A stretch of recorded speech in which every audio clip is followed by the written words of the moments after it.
A citricultura brasileira vive um momento importante em 7 anos na geração de postos de trabalho. Entre julho e dezembro de 2025, o setor abriu mais de 23 mil novas vagas, um salto de 32% impulsionado aí pela retomada das grandes safras. Sobre esse assunto, a gente conversa agora ao vivo com Ibiapaba Neto, que é presidente executivo da Citrus BR. Ibiapaba, seja muito bem-vindo, bom dia para você. Bom dia, Bruno. Um prazer estar com vocês aqui mais uma vez. Mais uma vez aqui com a gente. Ibiapaba, quais foram os fatores, né, que estão sendo responsáveis aí por esse avanço que tem transformado assim, esse mapa do emprego no campo, especificamente na citricultura? Bem, a citricultura ela sempre teve um papel importante na geração de emprego. Vamos lembrar aí que a colheita da laranja é feita totalmente manual, então a gente precisa de um contingente muito grande de trabalhadores para fazer essa colheita da safra, que é longa. Ela começa ali no final de maio, vai até janeiro, fevereiro do outro ano, então são muitos meses de colheita de diversas variedades diferentes. Neste ano em específico, Bruno, a gente tem alguns aspectos que são diferentes de anos anteriores. Além da safra, que ela está corrente, nós temos áreas de expansão, principalmente em Minas Gerais e no Mato Grosso do Sul. E quando a gente olha os números, a gente vê que, por exemplo, em Minas Gerais, o aumento do emprego da citricultura foi de 48% e em Mato Grosso do Sul foi de apenas, vou colocar entre aspas aqui, 302% de aumento. Muito por conta dos pomares que estão sendo plantados nessas áreas. Então isso precisa também de um contingente grande de pessoas para fazer o plantio, o cultivo, e assim a gente vai levando desenvolvimento, renda para todas essas regiões. Quando a gente olha para esse número de 32% de crescimento nessas admissões, isso reflete, né, o pico da colheita ou a gente está vendo aí um aumento estrutural, né, de fato no quadro de funcionários fixos das propriedades? Um pouco dos dois, tá?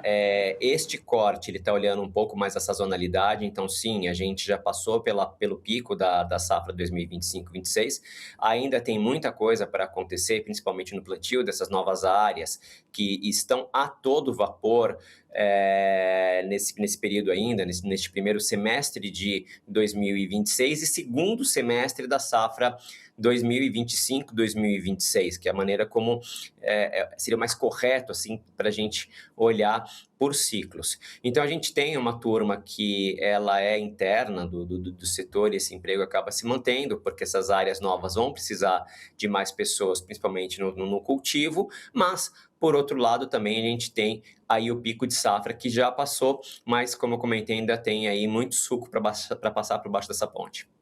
E quando a gente olha para esse aumento, para esse crescimento, né, a gente está olhando aí também para novas áreas de plantio, especificamente o avanço da citricultura, por exemplo, no Centro-Oeste. E a gente tem Mato Grosso do Sul que registrou aí uma alta significativa nessas contratações, né? A gente está vendo aí uma migração, né, dos pomares, por exemplo, para essas regiões do Centro-Oeste. Isso é uma estratégia também, por exemplo, já aproveitando aqui, trazendo essa questão, por exemplo, né, levando isso para o Centro-Oeste, isso é um potencial, vamos dizer assim, fuga para, por exemplo, as doenças fitossanitárias como greening em São Paulo?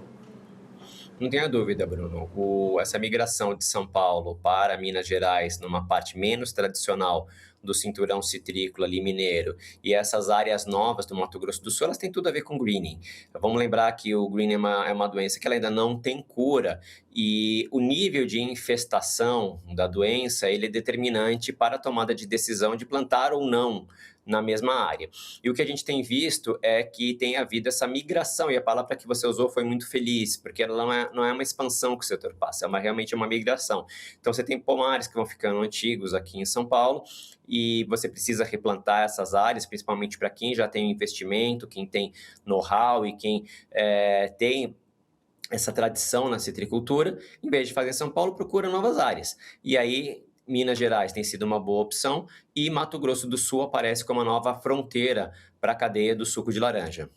Dentro dessa realidade, né, com esse maior volume de empregos nesses últimos 7 anos, né, o setor enfrenta alguma dificuldade para encontrar, por exemplo, trabalhadores qualificados, né, ou por exemplo, né, a substituição por máquinas ainda está longe, né, de suprir essa demanda de colheita? Como é que está essa situação?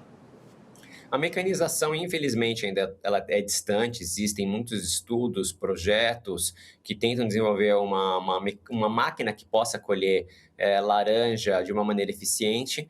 É muito difícil porque a laranja ela é uma planta que ela traz múltiplas floradas. Então, às vezes, uma mesma árvore ela é colhida 3, 4, em algumas safras até 5 vezes.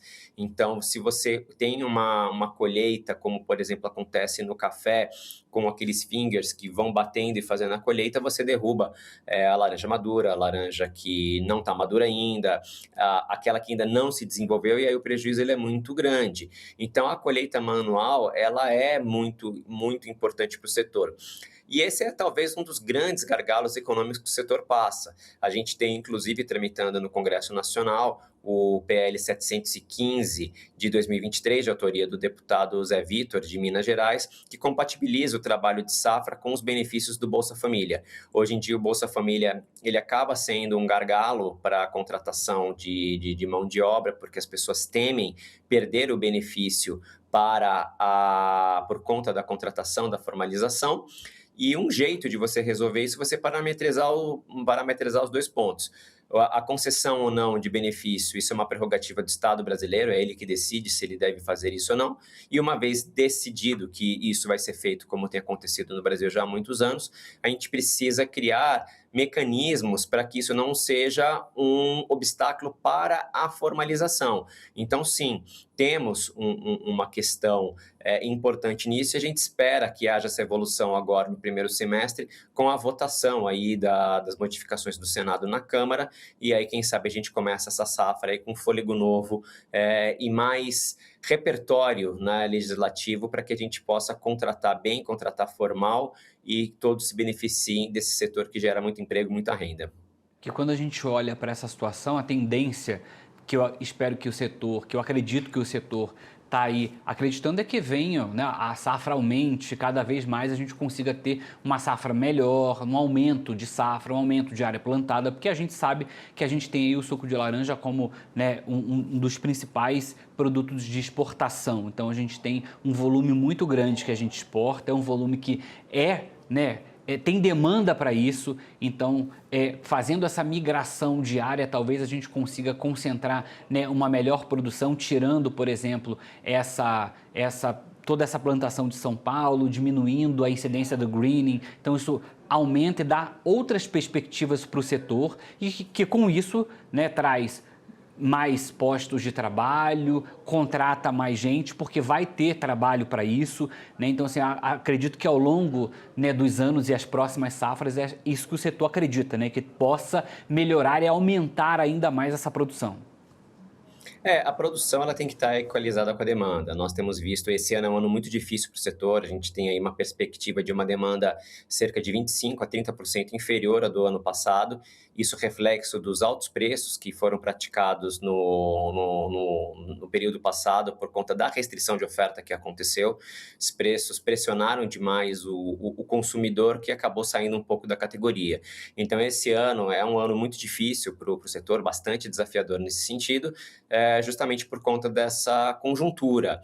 Agora, não tenha dúvida, o parque, o parque cítrico, além dele ser equalizado em relação ao consumo, ele tem que ter qualidade, e qualidade tem tudo a ver com a questão fitossanitária. Quanto menos doença, melhor o perfil do produto final.